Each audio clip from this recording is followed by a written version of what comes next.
This is the first section of chapter 2, which is on groups, and here we're going to be looking at the axioms for a group. Now, before we get into all the rules and stuff like that, we're going to start with a notation because we need to know the notation. Now, the first thing are the letters that we use to represent different groups or sets of numbers. So you would have come across this before, this R that we use to represent real numbers. Z, Zahlen, which we've come across before for the integers. So that includes 0 and the negative whole numbers as well.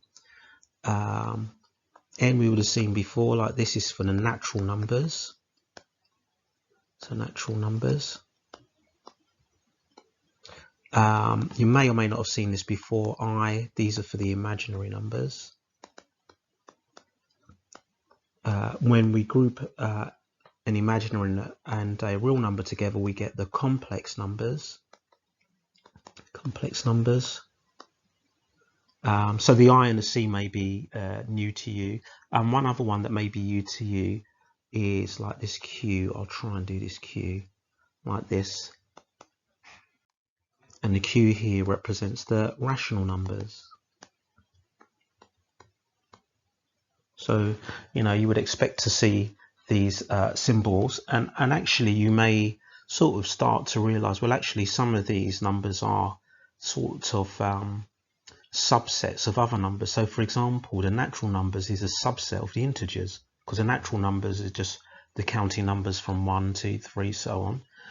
Well, the integers include 0 and all the negative numbers. So N, the natural numbers, is a subset of the integers.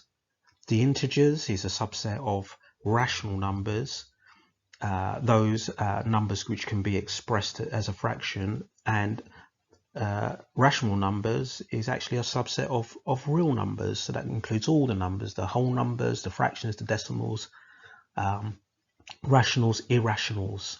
And this is what we're interested in, is how we can group these numbers together. So the other thing in the notation, some symbols you may not have seen before, or may have seen before and may not know what they mean. This rounded E here, this means that what we're writing down is an element of a set or group. Yeah, so that means something is an element of a group or a set of numbers. If you see this upside down A, that means for all. And if you see this back to front E like this, that means that there exists. Okay, it's just shorthand for us. Instead of having to write out for all, we can use this upside down A. Instead of writing there exists, we can use this backwards E here. So for example, I might say that 7 is an element of the integers. Yeah. I could also say for all, and I don't need to write out for all, I can use that upside down A. So let's do a different color. So for all quotients, there exists a fraction, let's call this fraction P over Q, where P and Q are elements of the integers. So that's basically stating that you can write any number in the which is a quotient as a fraction P over Q, where P and Q are integers. Obviously we can't have Q equal to 0 because that's not defined. Okay, so you can see how we can use all this notation here, and we can write these sort of statements here. So let's get rid of this, and now let's look at the axioms for a group. Now the first thing is that an axiom is just another name for a rule. Okay, and it's a rule that we know is true. We don't need to prove this rule. It's a rule that is known to be true. Known to be true. So we don't prove it, we just know that that rule is true. And what we can do, we can group different sets of numbers or different sets of calculations into a group under what we call a binary operation. Okay, so what's a binary operation? Well, binary just means 2. So a binary operation is where we take 2 elements of a group, 2 numbers, for example, binary operation. So a calculation, let's write it this way, a calculation on any 2 elements of a group. So we're talking about groups of numbers. So for example, it might be a binary operation on 2 natural numbers. It might be a binary operation on 2 integers. Now these binary operations could be anything. They could be adding, subtracting, multiplying, dividing. It could be a combination of any of those. And the symbols that we might use for a binary operation. So let's say I've got these 2 elements, A and B, and they're elements of a set of numbers. So I'll just use S for set. And you'll see also that we will use the letter G for group, and we'll talk about why a group is special in a moment and why that's different to a group. So let's say I've got this set of numbers, and I've picked 2 of them, and I'm doing some sort of operation on them. So that binary operation we would write as A, or a little circle B, or A and a star and B. So that little circle, that asterisk, we can use one or the other, represents the operation that we're carrying out on these 2 elements of a group. Now, it may not be a single operation that you're carrying out on these 2 elements. So it may be these 2 elements, what we're going to do is do A squared plus 2B, for example, or it might be A minus B. So it can be a combination of operations or just a single operation. So let's now get on to the difference between a set and a group and what these axioms or rules are. So if we start off with a set, and quite often we might say, oh, set S equals, and then in curly brackets here we'll have maybe some elements of a set. I'll just make some up like this. Yeah, they may or may not be connected by a rule. So you could have any sort of set of numbers. They may be connected by some sort of rule. They may not be connected. They may be completely random. So a set is a group of numbers. Now they can be other things other than numbers, but let's stick with numbers for now. A group of numbers that may or may not be connected by a rule. So let's correct that, by a rule. Okay, but now if we go into a group is special. So we will use the letter G for a group, and it may be a group of just a finite number of elements like we had above. So it may be a finite group, or it may be an infinite group. The group actually may be real numbers, for example. And there are 4 rules or axioms that tell us that what we're dealing with is a group, and we'll go for each one. So the first rule or axiom for a group, number 1, is what we call closure. First rule is called closure.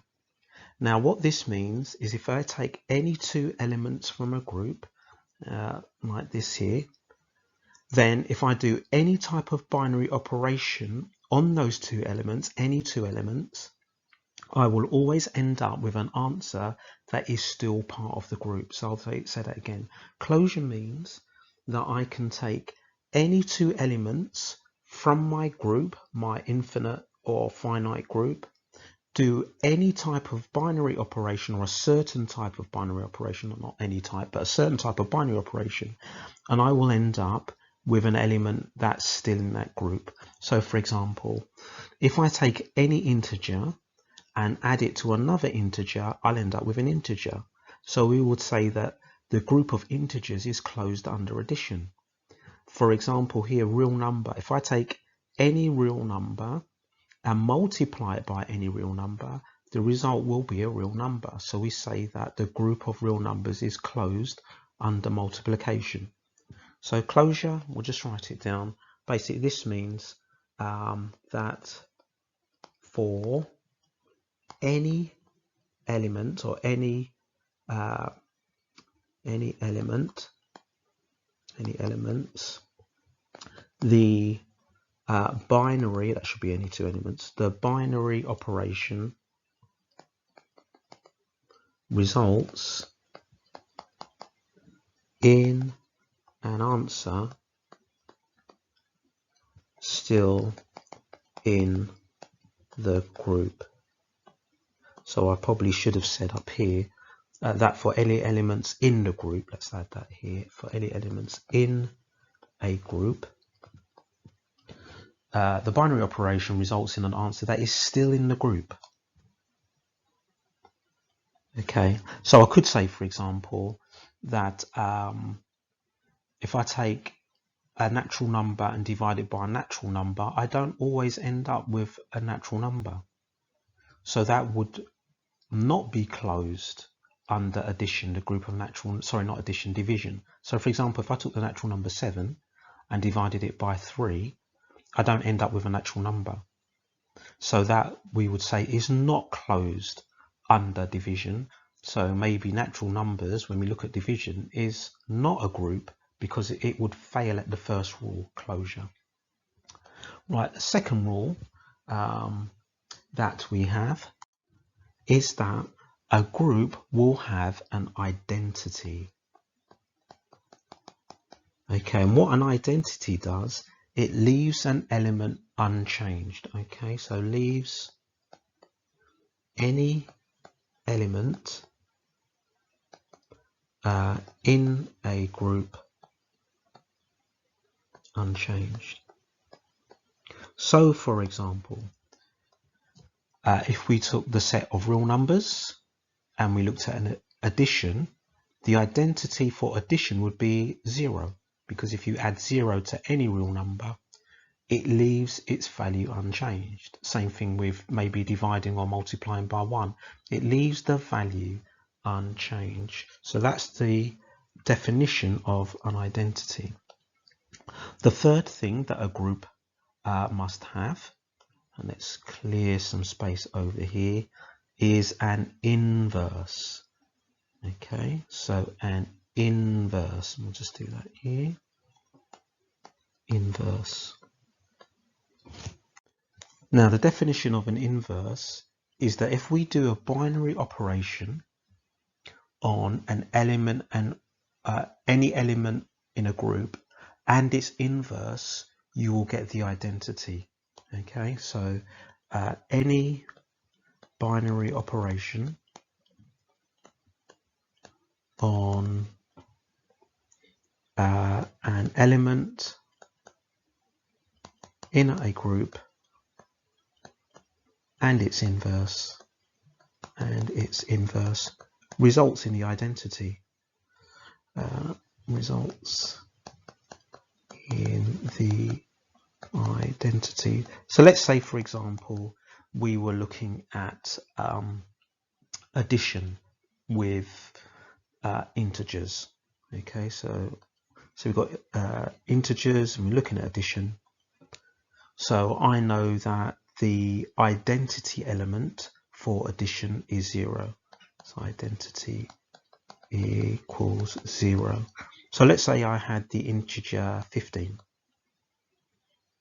Okay, and I want to find out what the inverse of 15 is. Well, I know it's going to be something, and I'm talking about addition, that when I add it to 15, I end up with the identity, which is 0.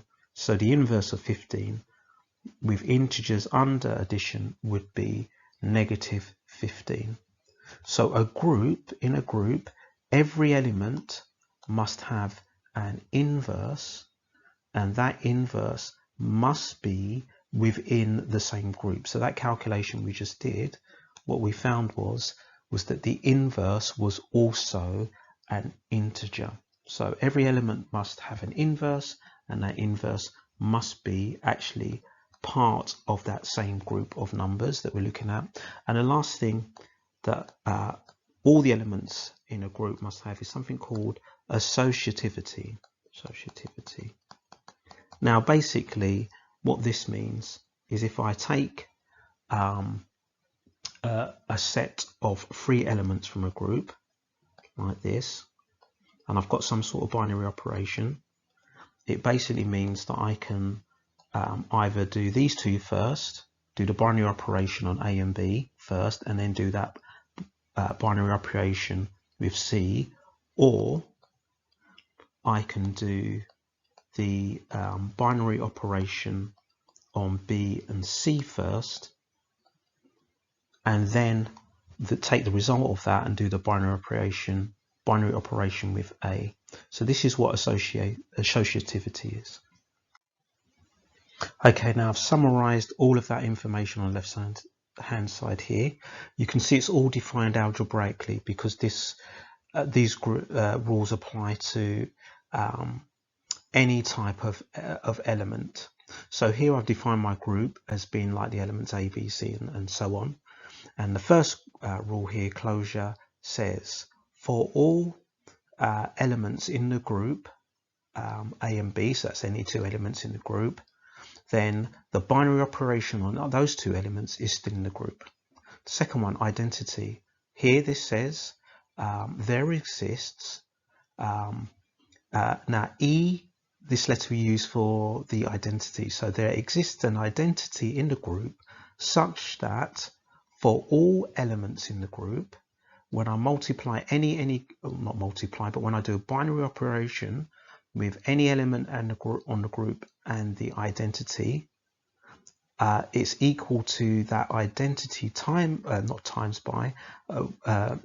is equal to the binary operation, like the opposite way around, the identity and that element in the group, and that will equal the element in the group. So in other words, the identity leaves any element in the group unchanged. So we use this E here when we're talking about the identity. Inverse, okay, so this says there exists an inverse element in this group for all elements in the group. Okay, so there exists an inverse for any element in the group, and this inverse is also still in the group. The same thing with the identity. The identity is part of the group as well. And the last one is associativity. So for all elements, or for any 3 elements in a group, then the binary operation of 3 of the elements can be done by doing 2 of them first, followed by the third or the first, and then the first 2 is equal to the first 2 with the third. So this rule will hold. So when all 4 of these rules hold, we have in mathematics what we call a group. Okay, so here we've got this group S where X and Y are integers. That's what this bit means here. And here we've got that the elements of the group are what you get when you do X plus Y times by root 3. So this is how we generate elements in the group, and X and Y can be any integer. So for example, here's some possible elements in the group. So we could have 3 plus 5 root 3, where X is 3, Y is 5. We could have minus 7 plus 2 root 3. Again, X is negative 7, Y is 2. They're integers. I could also have just 4 root 3 or negative 4 root 3. Yeah, in this case, X would be 0, Y would be negative 4. They're integers. And what we want to show is that addition is a binary operation on S. Now what that means is if I do an addition on any two elements of the set like this, I will end up with an element that's still in this set. So I should still end up with an integer plus an integer root 3. Now we have to do this algebraically. We don't just like pick numbers out, because that's not a proof. We want to prove it's true for any elements in the set. Okay, so let's, for example, say that one element in the set, and we'll call that A, we'll call that x1 plus y1 root 3. And let's take another element in the set, which would be this, x2 plus y2 root 3.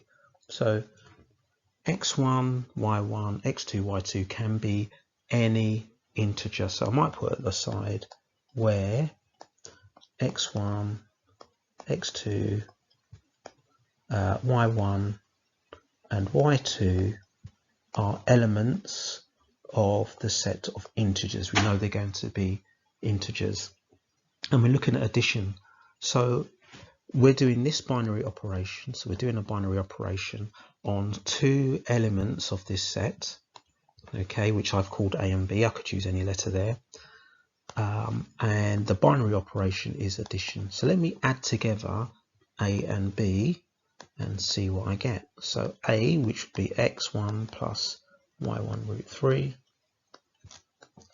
plus B, which would be x2 plus y2 root 3.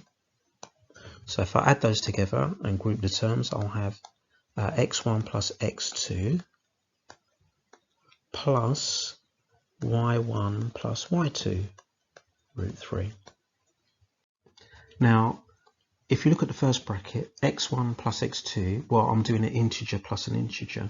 And whenever you add any two integers together, you end up with another integer. So x1 plus y2 is just going to be an integer.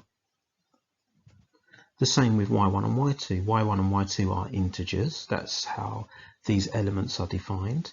And if I add them together, what do I get? When you add integers together, you get another integer. So basically what we've got here is integer, some type of integer, plus an integer root 3. This is still an element of this group S because it's the same format. It's an integer plus an integer root 3. So we can now finish this off and say something like this. Since A plus B, my two elements, is still in set S, still an element of set S, therefore addition is a binary operation on S, because that binary operation leaves an answer which is still in the same set. Okay, here it says show that the set of natural numbers is not closed under subtraction. Now normally when you get a question that says show that something is not true, we have choices. So we could show it by a counter example, or we'd maybe do a proof that shows that there's some sort of contradiction. Now often in these questions it's easier to find a counter example. So I just need to find a counter example to show that when I show two natural numbers, subtract two natural numbers, I don't end up with a natural number. So I'm going to do a counter example. I think this will be easy to do. So basically I just want to find two natural numbers. Let's say 12 minus another natural number, 20. So what I end up with is -8. -8 is not a natural number. So what I've done is a natural number here minus another natural number, and I've ended up with something which is not a natural number. Actually, I've ended up with an integer here. So this shows that this calculation, subtraction, is not closed for natural numbers. Now we always want to finish these off with a conclusion. So we can say, since, what numbers did I use? 12 and 20 are elements of the sets of natural numbers, but -8 is not in the set of natural numbers. Therefore, the set of natural numbers is not closed under subtraction. It may be closed under other types of calculation, but for subtraction it is not closed. Right, so in this one we want to prove that an identity element of set S under binary operation must be unique. Now, quite often these types of questions we would prove by contradiction. So can we assume that there are two identity elements and then end up with a contradictory statement which basically said, well, those two identity elements are the same thing? So we start off by assuming the opposite, which is that there are two identity elements. So first of all, I'm going to say let A be an element in the set, and E1 and E2 are identity elements in the same set. So we're assuming that there are two identity elements. Now, just a reminder what an identity does. So when we do a binary operation with any element in a set or a group with the identity, it's equal to the binary operation done with the elements the other way around, which leaves you with the element that you started with. So whatever you start with, it leaves that unchanged. So if we've got a binary operation on A and the identity element E1, well, the definition says that that will just leave me with A. And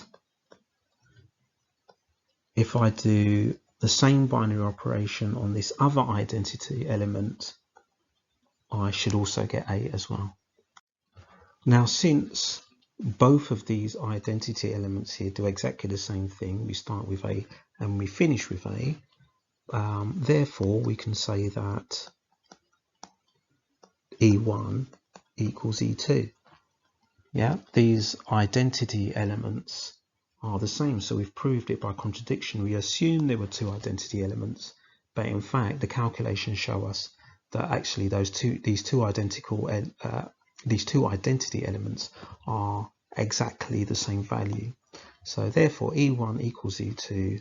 So the identity element is unique. There can only be one of them.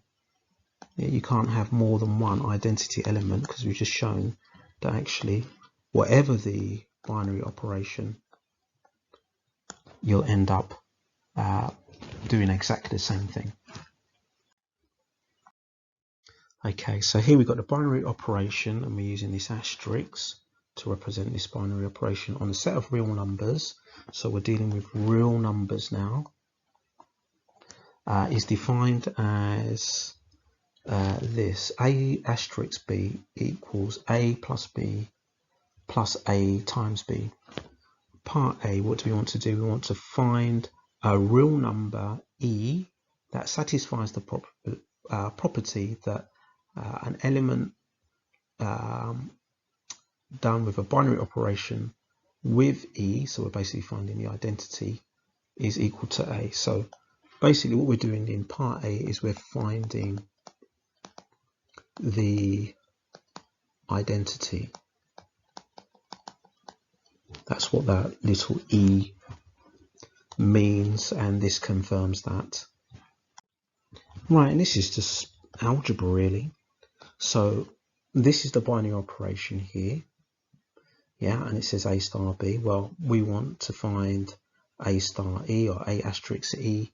So we just replace the B with E. So I'll just put here, since A asterisk B is equal to A plus B plus AB, that means then that A star E is equal to A plus E plus AE. And what do we want to find? We want to find the value, or we want to find a value of E when this is equal to A. So let me just write now, A plus E plus AE equals A. So this is just algebra. We can take away A from both sides, so we end up with E plus AE equals 0. We can factorize that, and we've got E times by 1 minus A equals 0. So that's 1 plus A minus A. So what does that tell us? That E equals 0. So E equals 0, that's the identity that we've just found. And then onto part B, the real number M has an inverse M minus 1 that satisfies this property, okay, and that's the property of inverses, is that an element operation, a binary operation on an element and its inverse gives you the identity. Express the inverse in terms of M. So we'll write down a definition. This element and the operation with its inverse, binary operation, will give us the inverse, so it will give us the identity. Now we know the identity is 0, so M asterisk M minus 1 equals 0.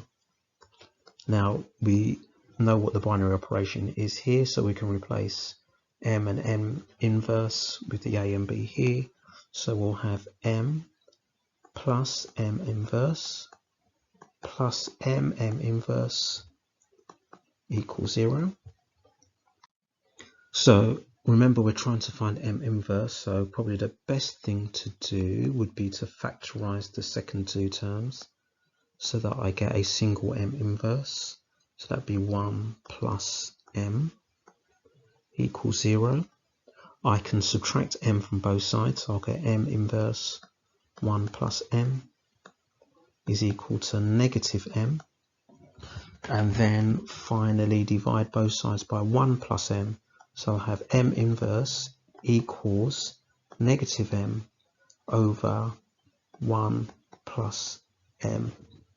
Okay, so I've done that. I've expressed M inverse in terms of M here, but it'd probably be useful to say, are there any things I need to watch out for? Are there any conditions I need to attach? Well, we can't have 0 in the denominator, so we could say something like for all M but except M equal to, or M cannot be equal to 0. Right, let's have a look at this one here. Binary operation on real numbers R is defined by, now just using a slightly different symbol to represent the binary operation, so you can see this little circle as well, as A times B plus 1. Show that this binary operation represented by this little circle is not associative. Remember what I said about something, you want to show something is not true. So this is going to be a counter example. Can I find some numbers to show that it's not associative. Now for associativity, we need 3 elements. So we want 3 elements, A, B, and C, that are real numbers, elements of the group of real numbers. And I want to show that this statement is not true, that when I do the binary operation on B and C first, it is not equal to the binary operation done on A and B first and then C.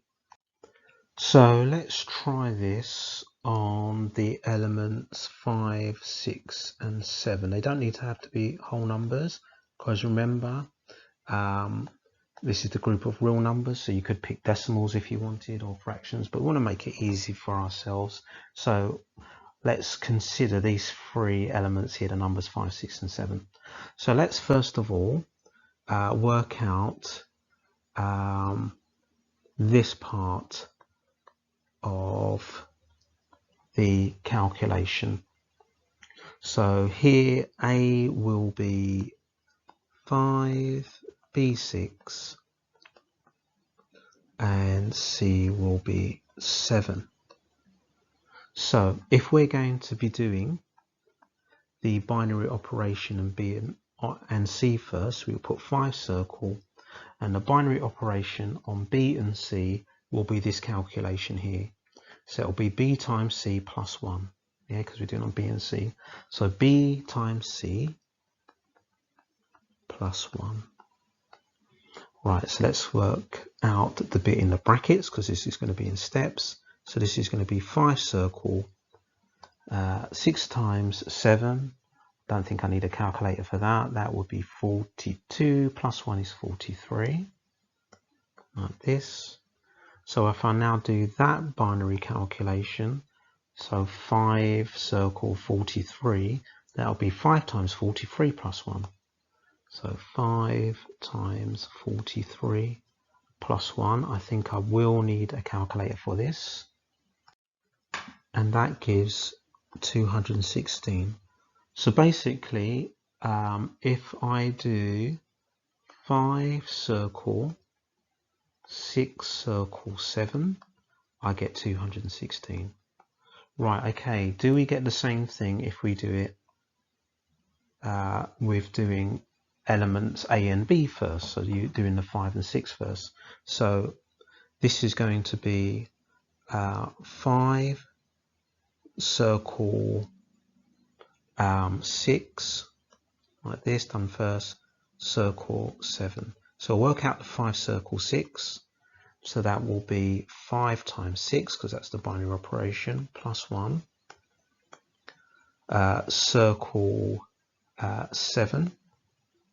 So 5 times 6 is 30. So we've got 31 circle 7.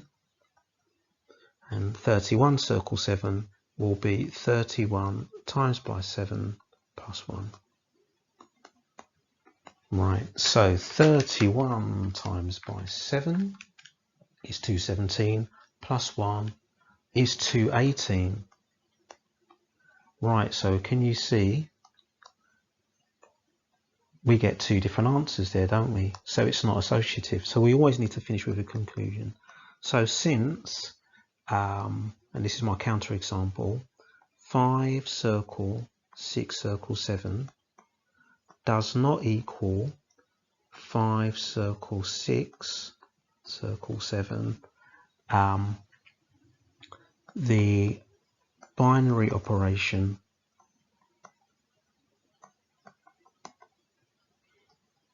is not associative, and we used a counter example to show that statement was true. Okay, so here we want to show that in part A, the set of integers, so remember integers is our Zahlen here, forms a group under addition. Now I've written down here what we're looking for to show that something is a group. So there needs to be closure, there needs to be an identity, an inverse, and the binary operation with 3 elements should be associative. So let's see if that's true. So let's look at closure. Now remember, we're looking at just addition. So if I add two integers, do I get an integer? Yes, I do. Okay, so if we start with closure, the answer is yes, it is closed, because an integer plus another integer gives you an integer. So the set of integers is closed under addition. I suppose I could write that out in words, but an integer plus an integer gives you an integer. So I could say, so the set of integers is closed. Next thing we're going to look at is identity. Is there an identity element under addition with the set of integers? And yes, there is, and it's 0. Because if you take any integer and you add 0 to it, basically you end up with the same integer. Now I don't want to say 0 plus an integer plus 0 is an integer. I basically want to say for all elements A and B in this set, I'll use S to represent the set. For all elements A and B in this set S, there exists an identity element which is also in S, and that identity element is equal to 0. And I could maybe give an example of that calculation at the side. So I could say, well, any element in this set plus 0 leaves you with A, and we also need to show that it's true the other way around. Okay, so that shows that 0 is the identity. The next thing we're looking for is an inverse. Is there an element in the set, or are there elements in the set such that when I do this binary operation addition with an element, it gives me the identity? Okay, so what I'm looking for is something like this: A plus this other element here, B, or we'll write it down as the inverse, gives me the identity 0. Now there is an inverse, because if you were to take any integer and you add that same integer but the negative integer, you will get the identity. So if I take any integer and I add the same negative integer, I will get 0. So I need to sort of write this mathematically. So for all, I could just write A. So for all elements A in this set, there exists an inverse in the same set where this inverse is equal to the negative integer. So again, I'll do an example calculation at the side so you can see what I am talking about. Let's do that here. So yeah, we'll just write it as A plus negative A equals 0. And then lastly, do we have associativity? So have we got, for any 3 elements, it's associative.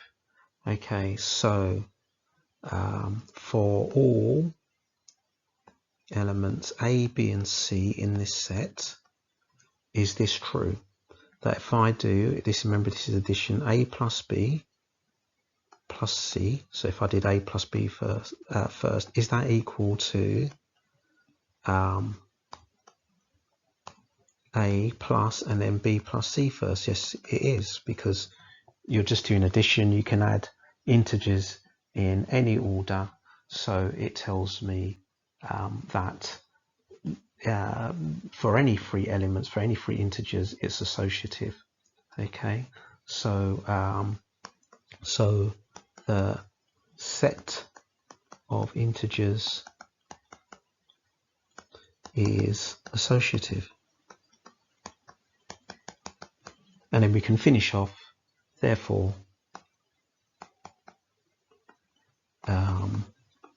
the group or the set of integers, let's get this right, therefore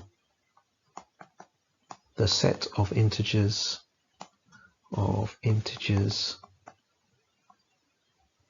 forms a group under addition.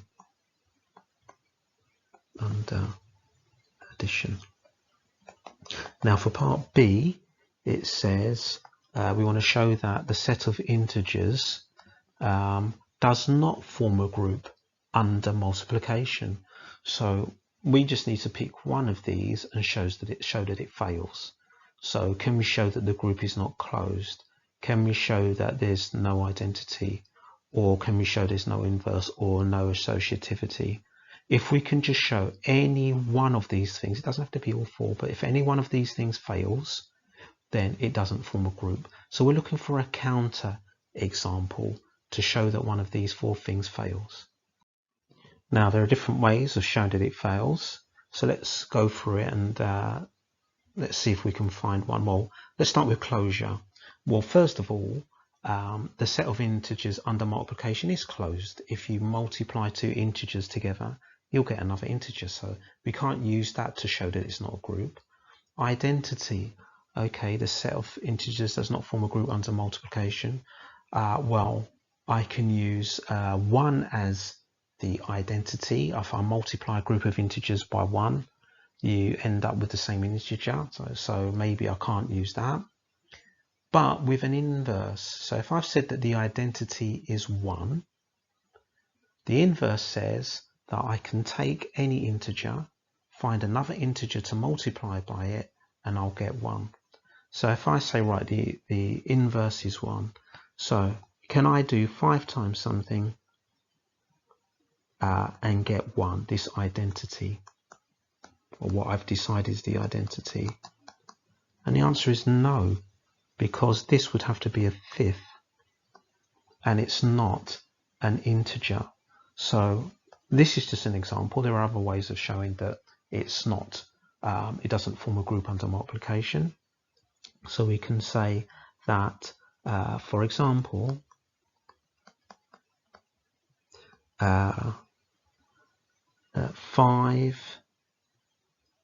does not have an inverse which is also an integer.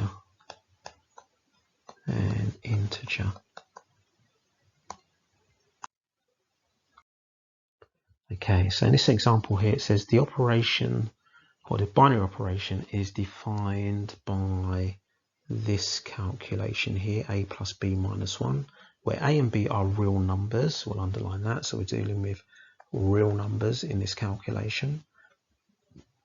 Determine whether the set of real numbers under this operation forms a group. So the 4 things we're looking for are closure, identity, inverse, associativity. Or is it associative? So let's go through each one. So let's start with closure. Is this group closed? Right, so what we're doing, we're taking real numbers, we're adding the real numbers and subtracting 1. Well, then you're going to end up with a real number. Okay, so if you've basically got a real number and you add a real number to it, and you take away 1 from that, you'll end up with a real number. So you can write down, so the set is closed under the binary operation. Second thing we're going to be looking for is our identity. So just a reminder about an identity. If we're going to be doing A star B, then what we'll end up with is A. So all we do now is replace the operation with what we're told the operation is. So that will be A plus B minus 1 equals A. So we just need to solve this to work out what B is. That will be the identity, and we'll probably call it E afterwards.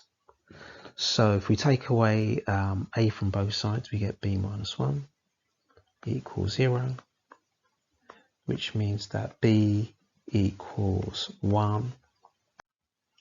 Now we need to show that this is true the other way around. So if I now do it this way around, this should be true.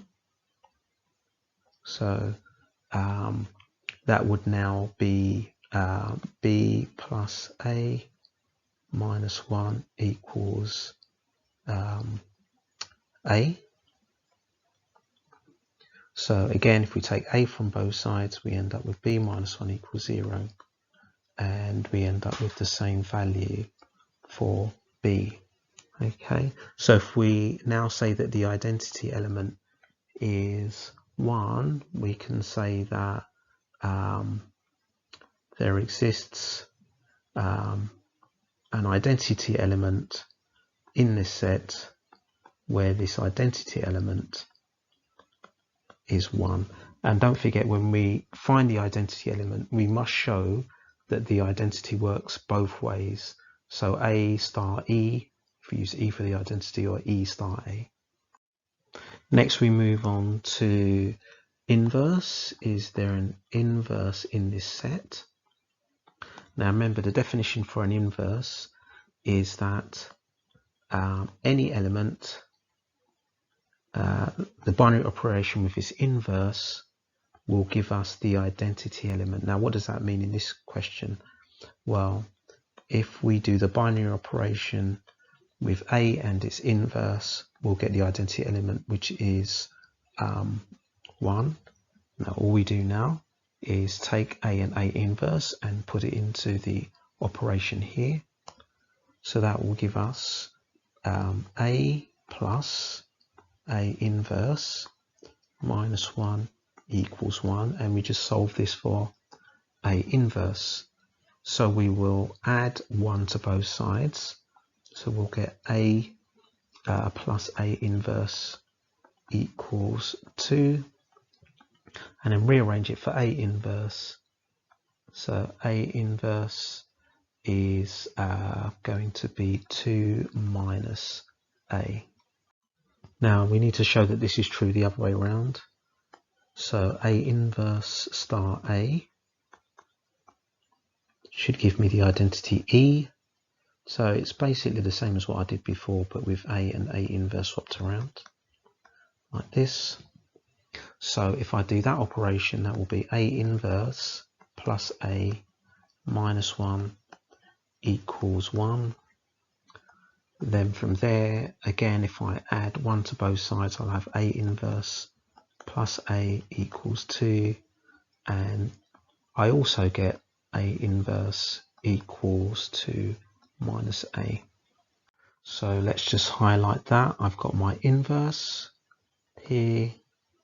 I've got my identity here. I've proved that it's closed.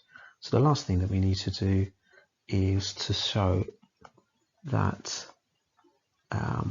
for any 3 elements in the set, it's associative.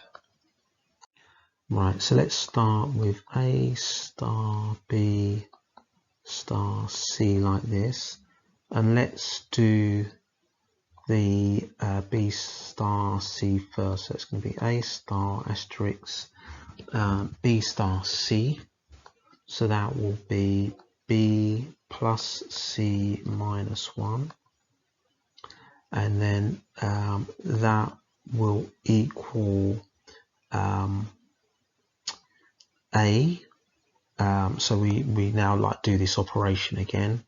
So where we have B in this operation, we put this here. Yeah. So that will be A plus B. What's the second element? Well, that's B plus C minus 1. Minus 1. Yeah. So can you see how this works? A plus B. This is B. That's the second bit there. So I'm guessing we can simplify this, and we will just have A plus B plus C minus 2. Right, so let's try this with A star B done first, star C, and do we get the same thing? So A star B first will be A plus B minus 1. That should be a star there, star C. Now, if we use the rule, A here becomes all of this stuff in the bracket. So A, which is this, plus B, and B is C minus 1. Right, so what does that simplify to? Well, it's going to be A plus B plus C minus 2 again. So A plus B plus C minus 2. So these two are the same. So we can say that the operation is associative. Okay, so it's associative. Now I haven't got space, but what I'd write down is my conclusion is that the set of real numbers forms a group under this operation here. Actually, let me write it down, try and find a bit of space. So the set of real numbers, the set of R, forms a group. Whoops, not sure what happened there. And not forms a group, forms a group under this binary operation. So we'll just put star like that. So on this question here, we want to prove for all the elements in this group, there exists a unique element C such that the binary operation on A and C equals B. Now this is similar to one that we've done before. This is going to be a proof by contradiction. What we're going to do is we are going to assume that C is not unique. Assume C is not unique. So in other words, let's say that there's another value that we're going to call D that does the same thing as C, but what we'll end up with at the end, our contradiction will be that C equals D, and in fact it's the same element. Yeah, so that's how we're going to tackle this question, is proof by contradiction. Assume that C is not unique, that there's another element that does the same thing, and eventually show that C and D are the same thing. So essentially what we want to do is basically we want to sort of make C the subject of this. So we end up with a statement that says C equals something. We're going to do the same thing with D here and show that D equals something and show that they're the same. So let's start with C. Now C is equal to the identity and C. That's the definition of what the identity does. Now we can write the identity as an element times its inverse, and I'm going to use the element A. You'll see why in a moment. So the identity can be written as its inverse and A and then C. So what you can see what I'm doing, I'll just underline that there. Yeah, so I've basically just changed the identity with that. Now notice we've got AC here, haven't we? Yeah, and this operation says that AC is B. So we can replace the AC that's here, that can replace with B, because that's what the definition tells us. So we have C is equal to A inverse B. Okay, right, let's see what D equals. So if C isn't unique, then my assumption is that if I do A star D, I will get B. So let's do the same sort of thing again, and let's work out what D must be equal to. So D will be equal to the identity starred with itself. So it's very similar to what we've done on the other side. The identity here, E, we can replace with an element times its, not times, but operation with an element and its inverse. So we can do this. Yeah, we could use any element, but I'm particularly using these elements so that I can use the statement that I've written here.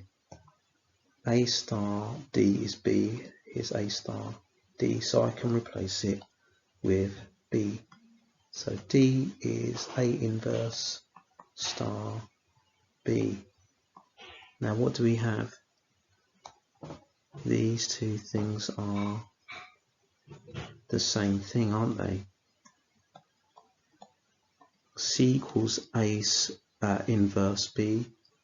D equals A inverse B. So what does that tell us? Therefore, C equals D. They're equal to the same thing. Okay, therefore we've got a contradiction. C is unique, because even if we choose a different letter, it actually works out to be exactly the same thing. You should now be able to do exercise 2A on pages 49 to 51 of the textbook. So our recap here is just what the group axioms are, or the group rules are, that need to be rules that work for us to say that a set is a group. So the set needs to be closed. So if you do an operation on any two elements in a set, the answer is also an element in a set. It needs to have an identity. That is an element that you do an operation with its identity, gives you the element itself. It leaves it unchanged. Now I've put here both, because if you want to prove that something's an identity or show it's an identity, you need to show that it works both ways. The binary operation works both ways with the identity. The same with the inverse. Yeah, we need to show that it works both ways. So what the inverse is that when you take any element and you do a binary operation with its inverse, it gives you the identity. So obviously we need to find out what the identity is first before we can find its inverse. Check it works both ways. And the inverse will also be in the set, as the identity will also be in the set. And three elements in that set will be associative. So we can put the brackets here or here. They will both give the same results. And then if all four of these rules hold, then the set is a group.